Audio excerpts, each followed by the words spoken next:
네, 코로나19 여파가 서민들의 살림살이에도 영향을 미치면서 정부와 지자체가 곳간문을 열고 있습니다. 갑작스럽게 장사를 접은 자영업자나 일자리를 잃은 근로자를 위해 긴급 생계비 지원에 나선 건데요.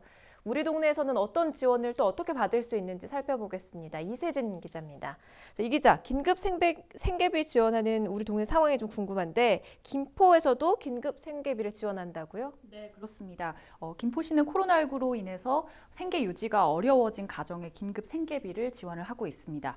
대상자로 선정이 되면 3개월 동안 긴급 생계비를 받을 수 있습니다. 네. 4인 가구 기준 한 달에 123만 원씩 3개월 동안 지원을 받을 수 있는데요. 이와 별도로 의료비 지원도 있습니다. 네. 질병에 걸려서 입원 치료를 받을 경우 300만 원 한도 내에서 의료비 지원을 받을 수 있습니다. 그렇군요. 김포 시민이라면 누구나 받을 수 있는 겁니까? 그렇지는 않습니다. 이번 생계비는 모든 사람에게 주는 기본소득 개념은 아니고요. 코로나19 여파로 일자리를 잃거나 혹은 휴업, 폐업한 자영업자가 대상자입니다. 네. 일정 조건도 좀 필요한데요. 자세히 보면서 설명을 드리겠습니다.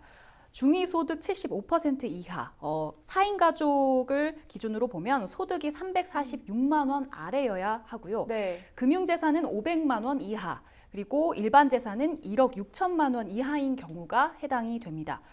이번 조건은 보건복지부와 김포시가 기존에 지원을 하던 긴급 생계비 대상 조건과 유사한데요. 한 가지 다른 점이 있다면 기존에 1억 1,800만 원이던 일반 재산 기준 규모를 1억 6천만 원으로 올렸다는 겁니다. 네. 쉽게 말하면 긴급 생계비를 신청할 수 있는 대상자가 더 많아질 수 있다는 겁니다. 다만 이 기준은 7월 말까지만 적용이 되고요. 네. 만약 내가 대상자에 속한다 하는 시민들은 관련 서류를 가지고 읍면동 행정복지센터를 방문을 하면 되겠고요. 조건에 맞다면 신청 이후 일주일에서 열흘 정도면 생계비를 지원받을 수 있다고 합니다. 그렇군요.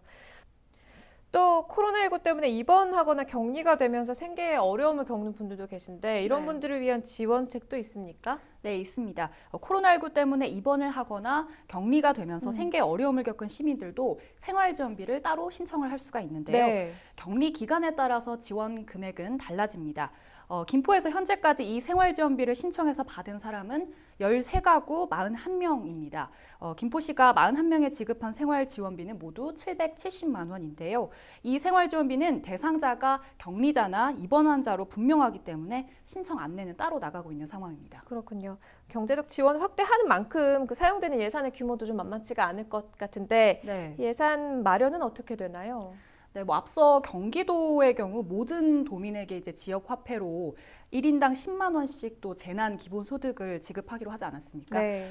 가용재원을 다 털어서 마련했다라는 말이 나올 정도로 사실 예산이 뒤따라야 하는 일인데요. 기초자치단체에서 지원하는 긴급 생계비의 경우 국비와 도비, 시비가 함께 들어가는 경우고 네. 긴급복지도 기존 정책이 확대된 경우라서 현재까지 예산 규모 자체를 확대를 하고 있지는 않습니다. 네. 다만 예산이 조기 소진될 경우에 추가 확보에 나설 수밖에 없는 상황이고요. 김포시 의회에서도 기본소득 외에 김포시 자체 지원책이 있어야 한다는데 공감을 한다면서 원포인트로 임시회를 열더라도 이런 관련 정책들에 대해서 신속하게 처리를 하겠다고 했거든요. 또 의회 자체 운용 예산까지 반납을 하면서 가용 예산을 만들어 보겠다는 입장이었기 때문에 네. 아직까지는 크게 우려할 만한 상황은 아닌 것 같습니다. 이 참 갑자기 찾아오는 감염병 여파로 경제적 어려움에 처한 시민들에게 꼭 단비 같은 지원이 되길 바라봅니다. 지금까지 이세진 기자였습니다.